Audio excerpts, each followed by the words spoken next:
Hey there, awesome viewers! Welcome back to the AC Studio channel. I want to share something special with you in this video. The toys that I always wanted, but never got a chance to own. These toys have been on my wish list for a long time, from the old favorites to the newest ones.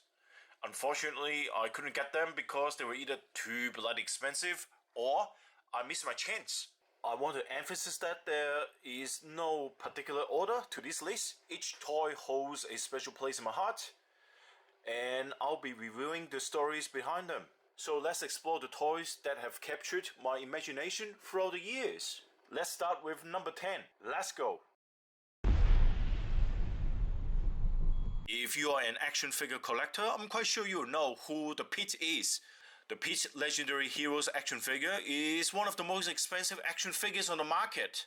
There are a few reasons for this. First, it is a build-a figure, which means you had to collect all figures in the series to build him. Second, the Pit is a relatively obscure character. He first appeared in the pages of Dark Horse comics in 1993, and he also has his own comics, but they only last to 1 to 20.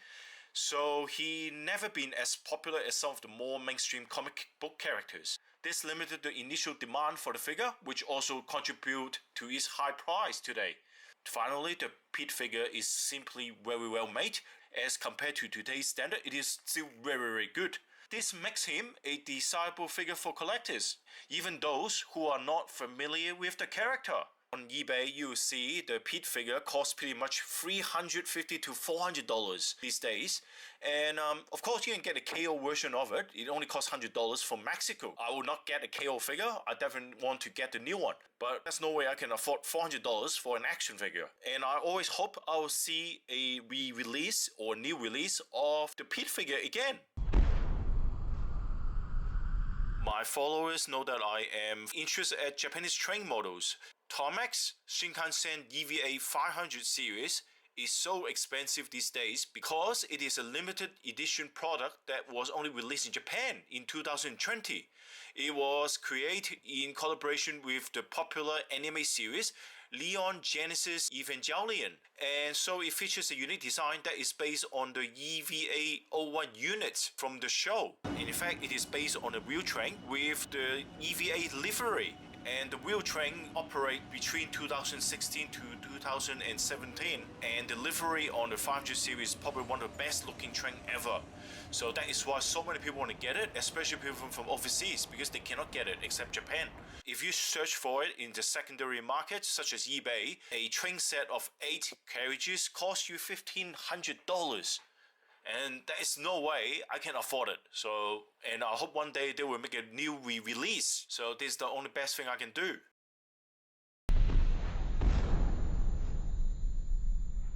I love Batman since I watched the very first Michael Keaton movie, which was made in 1989. I love Batman, the Batmobile, and the Batcave. I have the Batman figures, I even have the Bat missiles, from the Batman Return, but I never have a Batcave. When you're a kid, your parents willing to buy you a figure. Maybe if they got spare money, they'll buy you a vehicle, but they rarely buy you a base. So I never have a base, and I always want one. And so the Batcave Command Center is something that I always want since I was a kid, but I never got a chance to have it. And quite sure for all the kids' imagination, they want to see the Batmobile in the Batcave with Batman looking in the computers. Today, finding this command center in good condition with all the original accessories and packaging can be challenging. And collectors often seek toys in excellent or near mint condition, which further limits the availability of complete and well-preserved command center. This Batcave holds a special place in my heart, and even get it in a good condition will be very hard. I still keep looking, and hopefully I can have it one day.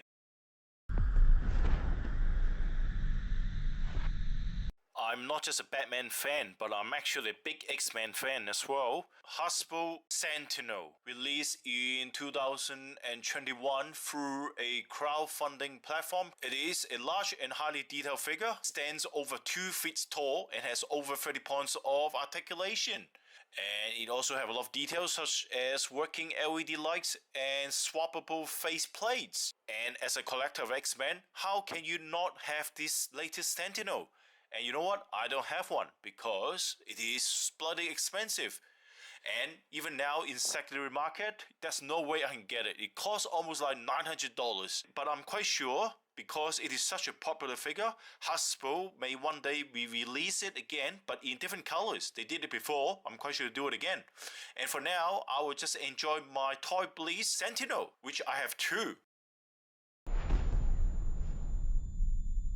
I wonder how many Warhammer fans able to afford the Forge World Titans. The Forge World models are made of resin. The Mars Pattern Warlord Titan, for example, stand 2 feet tall, and it costs around $2,000. They are expensive for a few reasons. First, they are made of resin, which is a more expensive material than the plastic used for most Warhammer miniatures.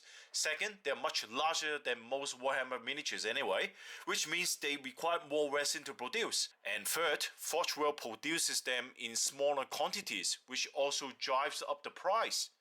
And I'm not going to pay for $2,000 for a resin model, which I have to paint it myself as well. What happened if my painting skill was pretty bad? So I would just ruin that $2,000. So the poor me, I could only enjoy the photos and I cannot have the model. But if you watch my videos, you notice that I can make my own Warhammer models. Perhaps have a look at my Land Raider, which is one of the biggest on YouTube.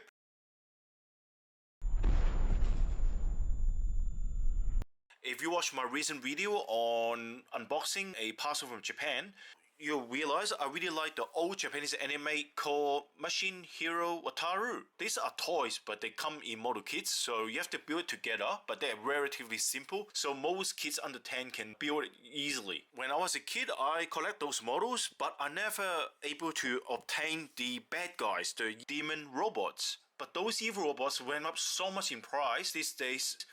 And if you want to get one of these, it costs you almost $200 to $300. And paying for something that you really like is really difficult. In particular, I want not just one robot, but 7. So it'll be very, very hard to get. I still keep a close eye on the internet, and I will see if I can acquire one in a reasonable price. As a result, there are not many of them left in circulation, which drives up the price. The StarCom cartoon was a short-lived anime series that aired on CBS in 1986.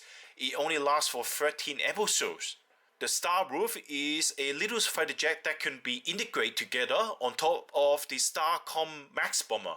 And because I have the StarCom bomber, so I always want to have the little jet combined with it together. However, if you want to get a brand new Star Roof fighter, it costs you almost $800. And that's no way, again, I'm going to pay for something that expensive. I want to use the money to buy something else, something new. And you know what? The most hilarious thing that I saw on eBay is someone selling the box only for $50.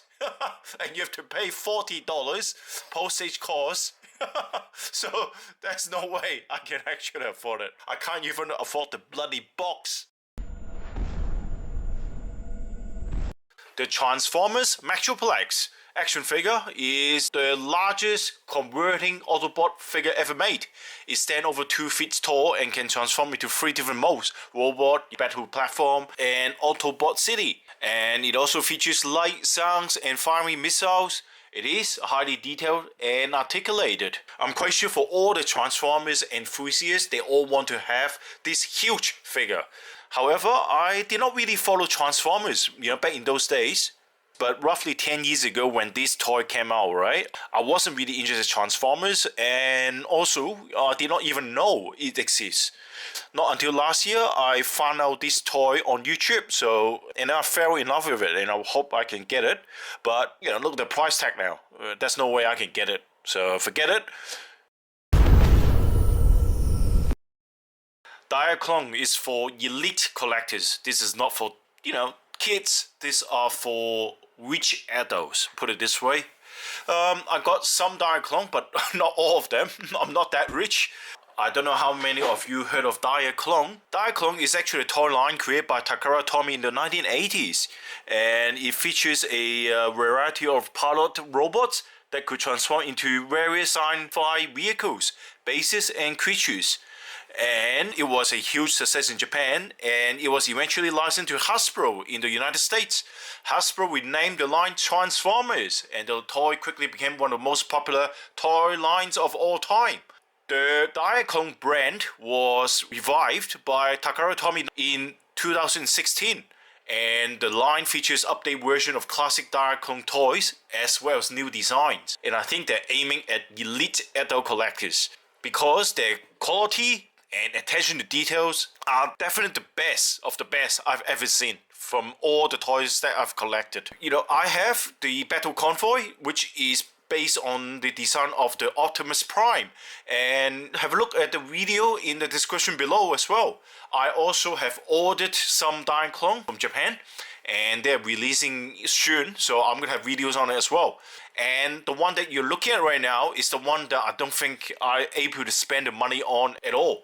It is called the Grand Dion Base, and it is a land ship. The land base, or so-called the land mobile battleship, costs $400. And also it got this aerial mobile fortress, and the aerial mobile fortress costs another $400 as well. They can be combined into a very big robot, which is almost like the same height as the Havok Sentinel. But the details, of course, is 10 times better than anything. You know, they have little figures on it.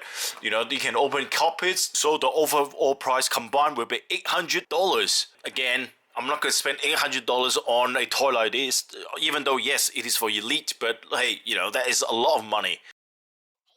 Now comes to the end of this video. What kind of toys or collectibles or models you always want to have, and also most recent years? What kind of stuff you really want and you never get a chance to get, and for what reasons you cannot get it? And obviously you can say mine is more money related issues. Please leave your comments below and share your thoughts. And I'll see you in the next video. Bye for now.